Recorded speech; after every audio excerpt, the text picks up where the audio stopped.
Abban Sahla bikina ta ƙaratowa a lissafi na saura kwanaki 19, kaga sati 2 ba kwana 2 kenan.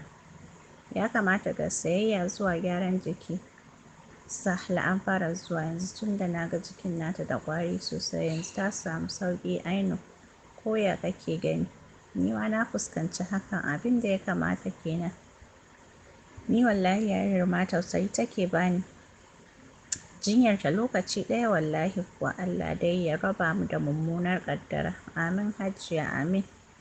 Yanzu ki bari zuwa gobe sai mu ƙarasa maganar kuɗin da sauransu. Kar ku tambayi yaron wani kuɗi gyaran jiki don yana fama da kansa shi ma aure ba wasa ba ne. Yaya Ahmad wai sai dai komai Ahlan ya yi wa kansa. Ta haka ne zai san zafin nema. Ni yaron har tausayi yake ban. Yayi nan gashi shi kaɗai ne namiji abun sai a hankali. Wallahi kuwa Allah dai ya dafa mana baki ɗaya cewar Umma tana miƙewa zuwa ɗakinta. Shi ma miƙewar ya wuce ɗakin da ke kusa da wadda ta shiga. Da alama shi ne nashi. Washe gari. Irin sallar farko na asuba cikin kunnen Sahla. Cikin sauri ta miƙe ta shiga toilet. Laula ta yi nafila sannan ta yi sallar asuba. Ta kwararo addu'a Allah ya nuna mata ranar aurenta lafiya. Ya ba su zaman lafiya daga addu'a Allah ya ba ta lafiya ya tsaya mata da wannan ciwo nata haka. Tana idarwa ta wuce kicin.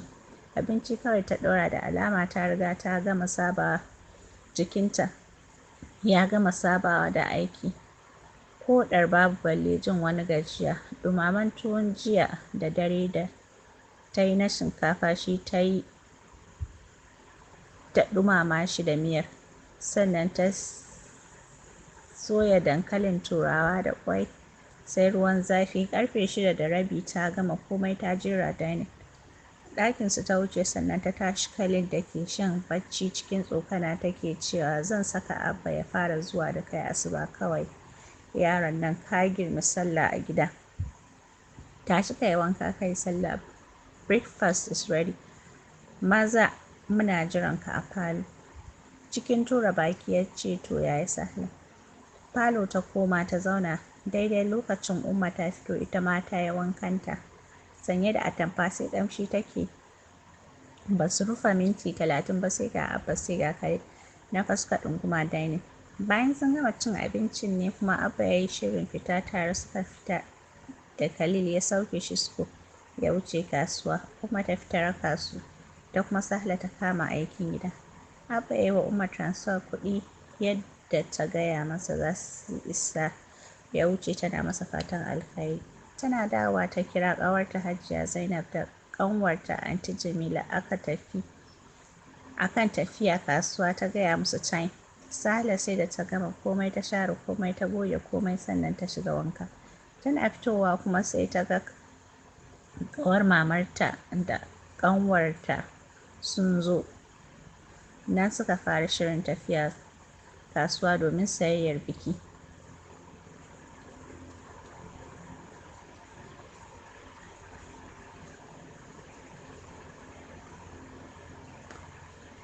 Tsaf suka shirya sannan suka fita harabar gidan. Ita dai Jamila ƙanwar Umma bata ko kalli Hajiya Zainab ba. Ta rasa dalili, ta rasa me yasa Allah ya ɗora mata tsanar wannan baiwar Allah. Kullum kuwa ta ganta tsanar ta ƙaruwa yake cikin ranta. A motar Hajiya Zainab za su tafi kasancewar daga mai gadi gidan har direba kowa ya tafi hutun sallah da ake basu suke tafiya kowane shekara. Da ƙyar Jamila ta shiga motar Hajiya Zainab suka wuce kasuwa. Tun safe suke can sai lokacin tasowar Khalil daga makaranta sannan suka kamo hanya. Kaya kam sun siye shi over. Motar kasuwa ce ta jido kayan zuwa gida. Duk wani buƙata da Sahla za ta nuna za a cire kuɗi a siye shi. Babu wani damuwa babu tashin hankali. Sai da suka gama komai tsaf sannan suka taho. Daidai lokacin kuma Abba suka dawo da Khalil ya ɗauko shi daga makaranta. Hajiya Zainab ba ta shiga gidan ba, kawai ta wuce, kasancewar ta ce tana da aiki a ofis da yawa. Sai Jamila ne suka karasa cikin gidan da Umma da Sahla. Cikin ɓacin rai Umma ta ce, Jamila ba ni son rashin ta ido, ba ni son rashin kirki, me Hajiya Zainab ta yi miki?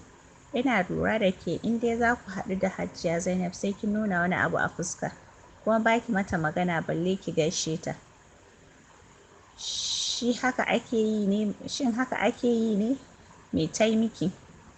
Ni fa yaya babu abin da ta yi min. Kawai dai haka nan nake jin haushinta. Na rasa dalili wallahi, amma ni kaina ban ga aibin ta ba, tana da kirki babu laifi, amma ni wallahi zuciyata ta ƙi aminta da ita. Haka kawai idan na ganta nake jin faɗuwar gaba, kuma duk sanda na haɗu da ita na kwanta bacci sai na ga tana binki da gudu cikin bacci, shi yasa kawai na tsane ta. Jamila ta ƙarasa maganar tana kau da kai. Wannan ba hujja bace Jamila.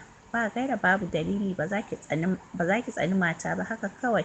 Ni ba ni so kuma ina addu'a ba abin da zai same ni sai abin da Allah ya kaddara min, kin ji ko? Ba ni son irin wannan abun. Umma ta ƙarasa maganar tana kallon Jamila. Na ji yaya. Insha Allah. Yawwa. To maza zo a shiga kicin.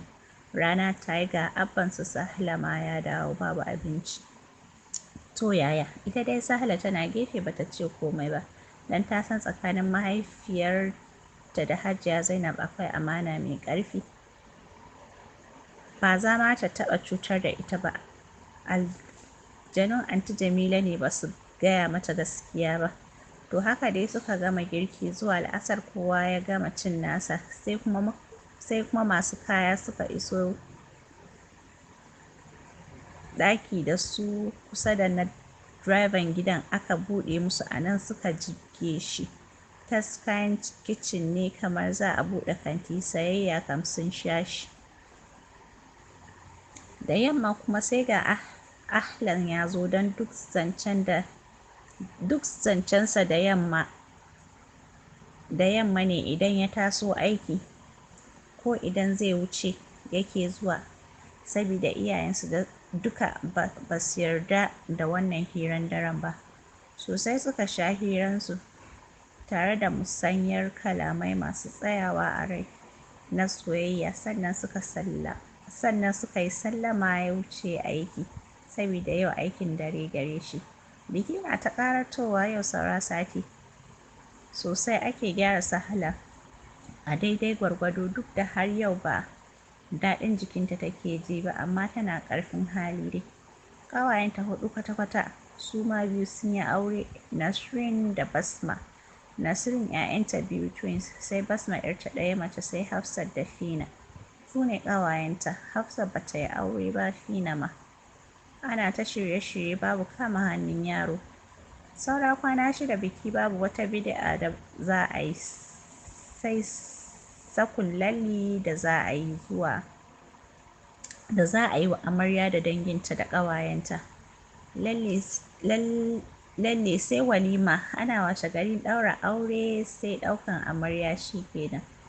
Yau ake sakun, ƙawayen amarya sun sha kyau sosai su ma. Sahla sai kwalliya take masha Allah. Ana gobe ɗaurin aure kuwa aka yi walima.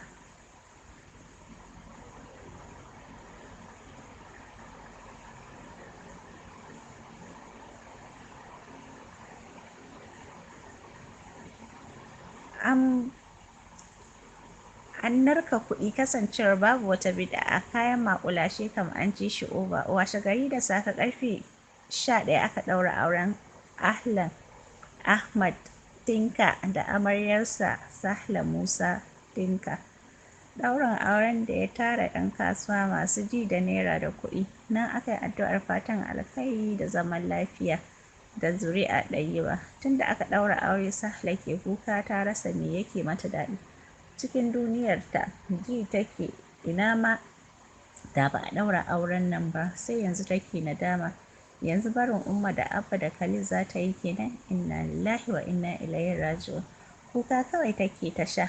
Hajiya Zainab ke ta rarrashinta, da ƙyar ta yi wanka ta shirya, ana ta bata baki. kanta yana ta sarawa sabida ciwo. Ƙarfe 4 'yan ɗaukan amarya suka zo ƙofar gidan. Abokan Ahlan ne, wasu da mota wasu da mashin. Ga su nan dai iri-iri har da 'yan wajen aikinsu mata da maza duka suka zo. Aka kai Sahla wajen Abba, ya ce ba shi da shakku ba shi da tantama a kan Sahla, kai tsaye zai ba da shaida a kanta. Ba abin da zai ce da ita sai dai ta ƙara jin tsoron Allah. Haka ummanta ma kuka ta ringa yi kawai har aka wuce da ita cikin mota kai tsaye gidan su Ahlan. Aka wuce da ita inda aka ware ɗaki guda wanda za a sauke su sai an gama biki a wuce da ita gidanta. Wannan biki ya yi daɗi, komai ya tafi yadda ake so, babu wata matsala. Su Hajiya Zainab da su Anti Jamila su suka gyara Sahla tsaf zuwa gidan Ahlan. Kai tsaye aka wuce da ita madaidaicin gidanta da ya ƙawatu da sabbin kaya da kayan more rayuwa. Gate ɗinsu ɗan daidai da komai masha Allah. Har cikin bedroom ɗinta suka sauke ta. Sai da suka gyara mata komai, suka kimtsa komai, suka saka turaruka sannan suka yi mata sallama. Kuka kam Sahla ta sha shi babu adadi tun tana mai sauki har ta koma shashsheka. Ƙarfe 8 Ahlan ya shigo ɗauke da kazarsa da ya kasance al'ada ga kowace ango a daren farkon shi da amarya yakan shigo da ita.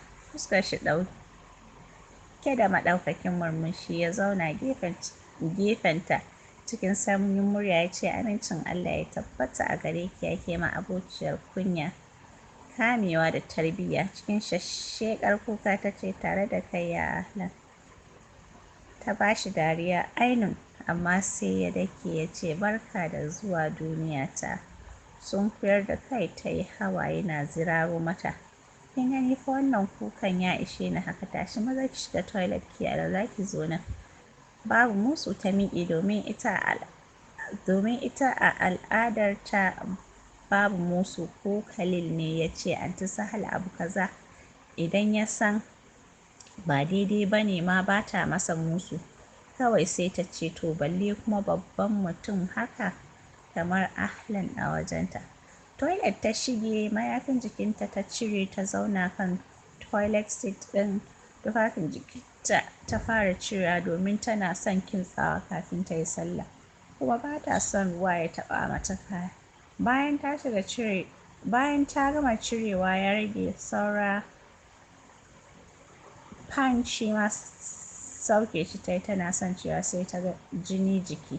She's shocked, domin a lissafinta nan gaba tana da 10 days kafin jini ya zo.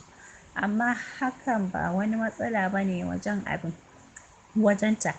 Abin ma ya matuƙar daɗi da ya kasance haka ɗin, don tana jin labarin first night sama-sama, don ko yau sai da Anti Zainab ta yi mata gargaɗi sosai. Da yake ita ba mai yawan zuban jini ba ce, sai kawai ta yi wankanta, ta gyara jikinta tsaf, ta mai da kayanta. Kwandon da aka ajiye mata pants da su bra ta jawo ta saka pants kawai, babu pad ta fito. Yana zaune ya canzo kaya daga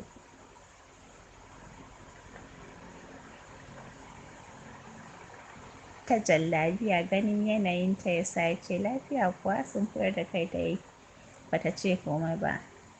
Ɗaga kafaɗa ya alamar shi kenan, idan kin alwalar zo mu yi sallan to. Ɗago kai ta yi a hankali, ta zuba masa manyan idanunta sannan ta girgiza kai. Babu wani kwana-kwana. Ahlan ya gane inda zancen ya dosa, don haka ya murmushi ya ce, to maza zo ki ci abinci ki kwanta. Hakan ya mata daɗi sosai. Ita fa duk abin da aka faɗa angwaye na yi na zumuɗi bata gan shi wajen Ahlan ba wallahi. Shi kuma a nashi ɓangaren Ahlan dama ya yi alƙawari ko Sahla ba ta period yau ba zai mata komai ba, saboda bai ga amfanin hakan ba. Ya fi sosai sun saba sosai, sannan sai ta saba da gidan shi sosai sannan ya ƙaddamar mata. To kuma sai ga period, hakan ya yi masa daɗi ainun. Kazan ta zauna ya buɗe mata ita, ya saka mata cikin plate ta ci sosai sannan ta sha faru.